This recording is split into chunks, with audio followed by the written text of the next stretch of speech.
आज या ठिकाणी आपण हळदी कुंकवाच्या कार्यक्रमासाठी जमलेल्या सगळ्या मैत्रिणी आणि आपण हा कार्यक्रम संक्रांतीनंतर जो वाणवाटप असतो किंवा जो हळदी कुंकवाचा कार्यक्रम असतो तो आपण या ठिकाणी आयोजित केलेला आहे. आणि संक्रांत ही 3 दिवसाचा सण असतो. पहिल्या दिवशी भोगीचा दिवस असतो, दुसरा दिवस संक्रांत आणि तिसरा दिवस किंक्रांत म्हणून असतो.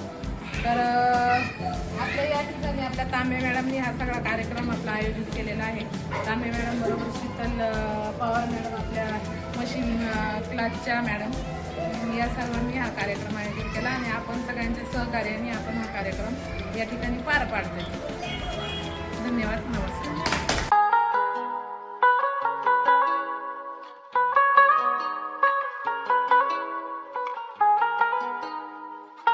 सर्वप्रथम सर्वांना नमस्कार. मकर संक्रांतीपासून ते रक्षासप्तमीपर्यंत जो महिला वर्गांचा कार्यक्रम चालू असतो त्याला हळदी कुंकू असं म्हणतात. आणि महिला वर्ग सर्व उत्साहाने भरभराने म्हणजे उत्सुकतेने भाग घेतात आणि कोणाला सांगायची वगैरे कसलीच वेळ येत नाही. तर आज शिवणकला प्रशिक्षण चालू असताना आमच्या तांबे मॅडम क्लासमध्ये सर्व उपस्थित असलेल्या महिलांनी सहभाग दाखवला आणि शीतल पवार मॅडम यांनी नियोजन केलं. तर आज हळदी कुंकवाचा कार्यक्रम या ठिकाणी राबविण्यात आला. नमस्कार मैत्रिणींनो, या शिवण क्लासच्या माध्यमातून आपण हा हळदी कुंकवाचा कार्यक्रम आयोजित केला आणि तुम्ही सर्व मैत्रिणींनी उत्स्फूर्तपणे प्रतिसाद दिला. तर आपण हळदी कुंकू का ठेवतो?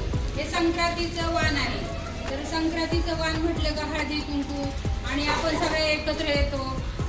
एखादीने हळदी कुंकाचं फक्त सांगितलं का माझ्याकडे हळदी कुंकू आहे, परत तिची बोलावण्याची आपण वाट पाहतो का? नाही, हळदी कुंकाला जायचंय म्हणजे या बाबतीत कुठलाही अभिमान आपल्याला नसतो. आणि हळद म्हणजे आरोग्याचं प्रतीक आहे आणि कुंकू म्हणजे सौभाग्याचं प्रतीक आहे. तर हळदी आणि कुंकू, तर ह्या कार्यक्रमाच्या निमित्ताने आपण आरोग्य आणि सौभाग्य या कार्यक्रमाच्या निमित्ताने जपत असतो आणि एकमेकांना तिळगुळ देतो. तिळगुळाच्या माध्यमातून आपण सगळ्या मैत्रिणी एकत्र येतो. एकत्र आल्यानंतर जे काही कोणामध्ये मतभेद वगैरे असतील ते विसरून जातो. सगळे एकत्र आल्यानंतर सगळ्या गोळ्यामेळ्याने म्हणजे हसून खेळून हे संक्रांतीचा हा म्हणजे उद्देशच हा आहे. तर तुम्ही सगळे एकत्र या, जे काही तुमच्यामध्ये मतभेद असतील ते विसरून जा आणि सगळ्यांनी आनंदी राहा आणि सगळ्यांना आनंद द्या आणि तिळगुळ घ्या, गोड बोला. एवढे बोलते आणि संपवते. रामकृष्ण हरी सगळ्यांना. सगळ्यात महत्त्वाचं म्हणजे आजचा हळदी कुंकवाचा कार्यक्रम आपल्या सगळ्या जणींना माहितीच आहे. आपण एक सौभाग्याचं प्रतीक आणि आरोग्याचं प्रतीक म्हणून हळदी कुंकवाचा कार्यक्रम आपण ठेवतो. यावर्षी पहिल्यांदाच मकर संक्रांतीच्या वेळेला जो शिवणकला प्रशिक्षणाचा हा जो कोर्स आलेला आहे तो आपल्या नशिबाने म्हणा किंवा मग आपल्या एकत्र येण्याची आपल्याला संधी मिळाली. घरी तर आपण रोजच कामं करतच असतो, पण हे एक आनंदाला थोडंसं ॲडिशनल मिळावं, आनंद व्हावा म्हणून आपण हा कार्यक्रम साजरा केलेला आहे. खरं तर कार्यक्रमाचं सर्व नियोजन तांबे मॅडमचं आहे. मॅडमने फक्त मला फोन करायचा आणि मी ते तुम्हाला ग्रुपवर पाठवायचं, एवढंच आहे. सगळं श्रेय तांबे मॅडमचं आहे, त्यांनी सांगितलं. त्याच्यासाठी मी मॅडमची अगदी आभारी राहील.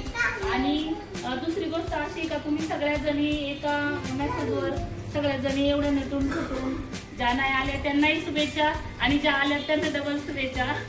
असंच आनंदामध्ये सहभागी होत राहा. आनंद वाटल्याने वाढतो आणि त्याचा आपण फायदा घेतलाच पाहिजे. थोडक्यात म्हणजे गृहिणीनं तर घेतलाच पाहिजे. पुरुष तर आनंद कुठेही शोधतात, आपल्याला आनंद शोधायला काही कारण नाही लागत. त्याच्यामुळे मग आपण हा आनंद घेतला पाहिजे. सगळ्याजणी आल्या, सगळ्यांनी एवढा उत्तम प्रतिसाद दिला त्याबद्दल सगळ्या माझ्या मैत्रिणींचं खूप खूप आभार, अभिनंदन. रामकृष्णारी. माझ्या सगळ्या मैत्रिणींना पहिल्यांदा नमस्कार. मी जे हळदी कुंकाचं नियोजन केलं त्या नियोजनाला सगळ्यांनी सहभाग घेतला. मला सगळ्यांनी आनंदामध्ये सांगितलं का मॅडम आम्ही येणार आहे. आणि शीतल पवारने कार्यक्रमाचं जे नियोजन आहे त्याच्यामध्ये सगळ्या हळदी कुंकाच्या वस्तू, देऊन फुलं या सगळ्या गोष्टी घेऊन आले. आणि माझ्या महिलांनी तर इतका आनंद लुटला आणि सगळ्यांनी हळदी कुंकाला अगदी व्यवस्थित हजर राहिले. मी तुम्हाला तुमचे सगळ्यांचे आभार मानते. जरीला भाभी त्या ठिकाणी उपस्थित राहिल्या. त्याच्यानंतर जयश्री पवारला एक फोन केल्यानंतर लगेच धावत आल्या आणि या ठिकाणी अतिशय सुंदर असा व्हिडिओ त्यांनी तयार केला. त्याबद्दल तुम्हाला सगळ्यांना धन्यवाद देते, सगळ्यांचे आभार मानते. थांबते. जय हिंद.